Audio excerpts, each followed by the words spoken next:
So welcome back mga kamads, mga kaibigan, to another Tito Badang content. Ang tagal na natin din nagti-Tito B content, pero grabe talaga yung nangyari. So, okay, bago muna yon siguro ikukwento ko na talaga sa inyo yung nangyari. Okay, so naalala nyo pa ba? Yung Shei Smaglas versus Abra Looney, yung 2x2 nung araw na sobrang sikat na sikat talaga. Meron kasing bars doon na sasabihin ko na sa inyo, inimbento si Shei para pang haras kay Looney during that time. Siguro mas maganda pakinggan nyo. Si Lonnie, Dice at Heisey, merong sex video. Etong gago pinagkakalat kung kani-kanino. Ang testigo si Crazy Mix at Basilio. Di mo kakantutin asawa ng iba kung kaibigan ka talaga. Hindi mo na nga dapat ginawa, ipinagmamalaki mo pa. So dahil doon mga Lods, I believe nagkaroon ng problema na malaki si Tito Badang kasi tinatanggi na ni Heisey na totoo yun. And I believe kung nag-research si Tito Badang, maiintindihan niya na hindi yun totoo. Okay? Pakinggan natin si Shei mismo, yung nagsulat ng lines na yun. Pero ito real talk. Etong mga angles na to and shit, meron kasi nag-email sa akin. Parang, alam mo yung mga baka hater mo yun or what, or kung sino man. Si Badang. Na, tapos ito yung ganyan, ganito yan, ganito. Tapos yung nag-feed ng mga info na yan. Tapos, Parang ganun pala, di ko alam. na sabihin daw namin sa'yo. Ganyan. Tapos parang kapanipaniwala. Parang, ano mo yun, parang pwede siya maging totoo kasi. Kasi kasama ko nga. At that time, parang, ano kayo, magkakasama or what, gano'n. Magkaka-associate kayo during that time. So, Okay. yun yung pinanghugutan niyan. May nag-message sa akin. Si Badang. Hindi ko alam. Ibang ibang... Na, sino kaya yung gago niya?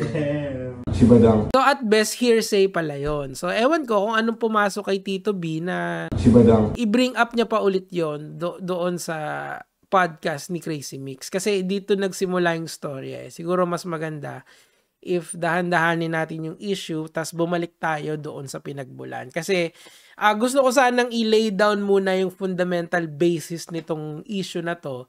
That number one, yung mga nakririnig nyo sa battle rap, huwag nyo naman paniwalaan agad-agad. Kasi may creative license kasi yung mga artist natin doon. Meaning to say, hindi naman porke sinabi nila sa battle rap at dinuktungan nila ng real talk ay totoo agad.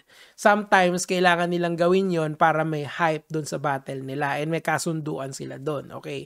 Kung baga, as watchers of battle rap, we suspend our disbelief. Pero hindi naman ibig sabihin nun na after battle rap ay yung mga naging subject ng battle rap ay hindi natin irerespeto yung pagkatao nila. Hindi naman nasususpend yung rights nila just because narinig nyo yung pangalan sa battle rap. And I'm going to the second point, which is may mga batas pa rin na dapat nating sinusundan.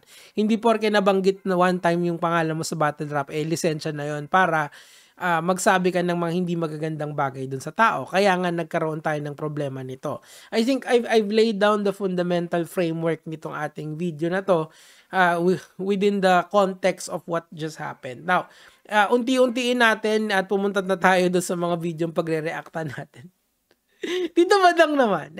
Let's go. Si Badang. So after nung podcast, nagkaroon daw ng FB post si Tito B. Although nakita ko yung screenshot, hindi ko kasi kayang i-verify kung talagang galing kay Tito B yun. Pero ang pinopoint niya doon daw, parang pinagpipilitan niya na totoo daw yung video.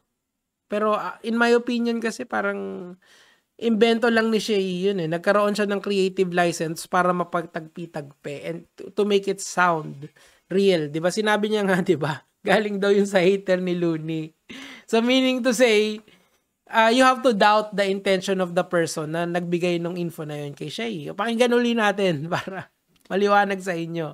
Na, tapos ito yung ganyan, ganito yan, ganito. Tapos yung nag-feed ng mga info na yan. Tapos, Parang ganun pala, di ko alam. na sabihin daw namin sa'yo.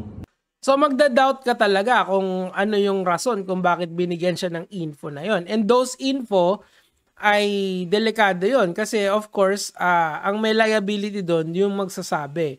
Pero hindi naman kasi nagreklamo nun si Heisey, malamang sa malamang in-explain niya ni Shei sa kanila na it's all part of the battle at hindi totoo yun. Ngayon, na may lumabas na video na kino-confirm nga na it's all rumors. Ngayon, sino kaya yung hater na yun?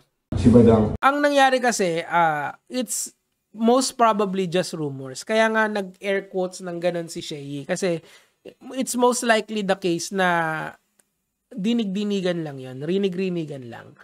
And of course, we will never know the truth. But the thing is, let's give the benefit of the doubt to the girl. Kasi yung puri niya yung nakasalalay dun eh. And nagdinibunk na naman nung mismong nagsulat ng lines na it all came from a rumor na tinagpi-tagpi. Kung galit kay Looney yung tao na yun, malamang kahit anong kasiraan yung sasabihin niya kay Looney, di ba? Para lang ma-bring down si Looney. Kung sino man yung hater na yun. Of course, biro lang yung sinabi ni Looney na si Badang. And to the point na pinaretract na nga ni Heisey yung video na, yung part na yun dun sa video. Ito sinabi niya ganon. Following my formal communication with Crazy Family TV, the episode featuring Badang's interview has now been edited to remove the defamatory statements. Kasi nga, whether it's true or false, most likely false kasi nga galing yun sa rumor, I appreciate their cooperation and professionalism in promptly addressing the issue. Their actions show a commitment to truth and fairness, okay?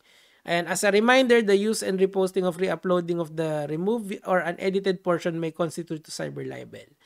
Well, to be fair naman, sana wag nyo na rin, kasi ang mangyayari kasi dyan, magkakaroon ng Streisand effect na tinatawag. So, I don't know kung meron pang magre-upload nun, pero para lang siguro wag nang humaba pa to at wag na kayong maabala, wag nyo na lang re-upload, di ba? Madali lang naman anuhin yun eh.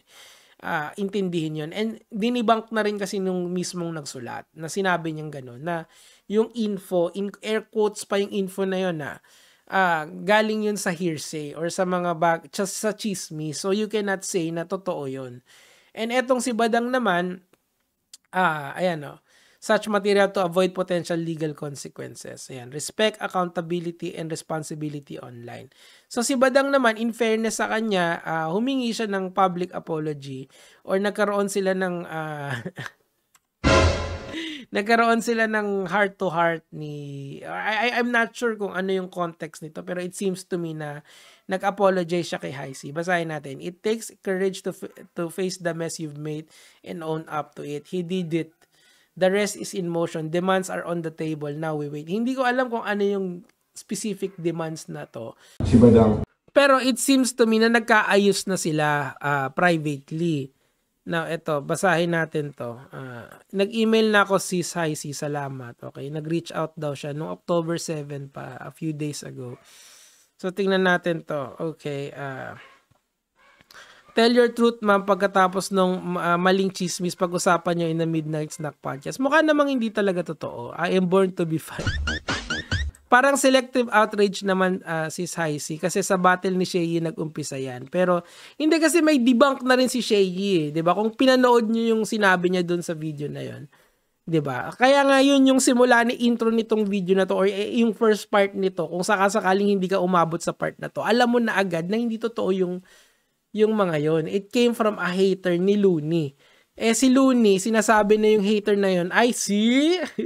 Si Badang. And I mean, don't spare Badang either. I'm just saying, if magdedemanda ka, idemanda mo both. Hindi kasi may retraction na kasi si Shei, di ba? May mitigating factor na sinabi niya na galing sa hater yon. Invento, kung baga. Creative license lang. Most likely, hindi ko pa nababasa yung reply ni Heisey dito.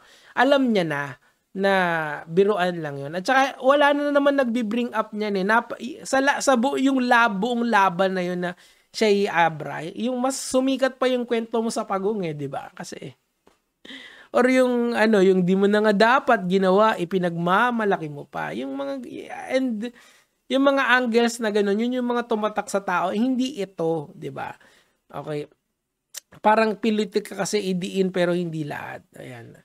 I'm not a hater, Miss Heisey. Big fan of yours. Just to be fair lang po. Pero, I mean, may point naman si Michelle Lee. Kaso may retraction kasi si Shei. Okay, si Michelle Lee. Tingnan nga natin yung profile na joke lang.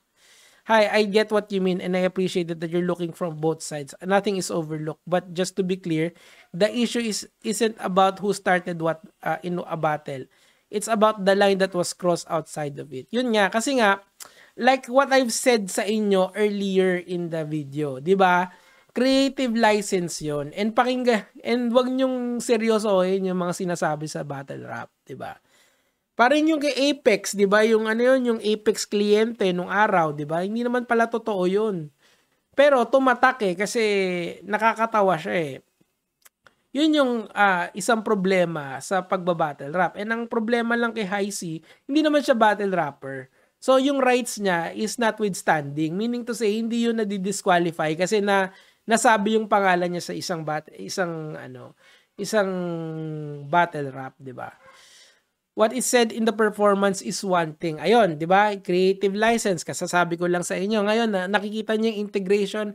But when it turns into real defamation, that's no longer part of the game. Bakit? Kasi sinabi ni, yung video allegedly, parang pinapatotohanan ni Tito Badang yon. Pero, nung nalaman niya na magkakaroon na ng legal action sa kanya, binawi niya naman yon. Kasi, ang most likely scenario dito, narinig lang din ni Tito Badang yon. Narinig. So it's rumors. The basis of that line was a rumor. And most likely si Tito Badang rumor din yung alam niya. Gets? Okay. Sinasabi ko lang sa inyo kasi pinakamadali kasing gawin dito sa internet is mag-akusa at saka mag-react. Ang pinakamahirap dito sa internet as mag-ingat at alamin yung batas. Unfortunately, if you are a content creator like myself or ikaw ay nagpo-post lang, kailangan mag-ingat ka. Diba? Ganun lang. Kaya paulit-ulit tayo lagi kung ano yung mga rules when it comes to cyber libel and sa copyright, yung mga ganyan, diba? So, ito yung in action to, kumbaga. Ito yung sinasabi ko sa inyong pwedeng consequence. Always try to be fair, but fairness also means holding people accountable for what they say beyond the stage. Diba? Sabi ko nga sa inyo, creative license. Yun lang yun. Pero after the battle rap, tanggalin nyo na yung suspension of disbelief nyo, paandarin nyo ulit, gamitin nyo yung critical thinking nyo and understand na hindi lahat ng naririnig nyo sa internet ay real talk, di ba? Hindi porke may real talk sa umpisa, real na talaga. Yun yung idea doon. Thank you for the message and still showing respect. Okay, pares maganda eh. Hindi ko mapigil. Tingnan niya. Maganda parehas. Oh. May point naman si Michelle Lee at saka si Hicey. Okay. Ang ina-assert ni Hicey dito is yung fundamental rights niya. Ayan. Ito naman si RB Mason. Ma'am, kapatid mo ba maganda parehas. Kayo naman talaga, hindi na kayo talaga lagi na lang kayo nag-iinisan. Minsan ni Badang, hindi naman. Hindi kasi dinidis na rin siya ng mga tao eh. That's not the point. This is a fair criticism kay Hicey. Pero sinagot naman niya na it's already done eh. And especially if pinanood mo yung explanation ni Shei. O sige, we're going to end this video. Maraming salamat po. Palakpakan niyo yung mga sarili niyo kung umabot tayo. And i-emphasize natin yung point that it's all based on hearsay. Yun lang naman po yung sa akin for today. Gege mga lord, Shei, you end the video. Meron kasi nag-email sa akin. Parang, alam mo yung mga baka hater mo yun or what, or kung sino man. Si Badang. Na, tas ito yung ganyan, ganito. Siya yung nag-feed ng mga info na yan. Tapos, may ganun pala, di ko alam. Na sabihin daw namin sa'yo. Sabi mo, I believe in Jesus, pero si Jesus hindi believe sa'yo.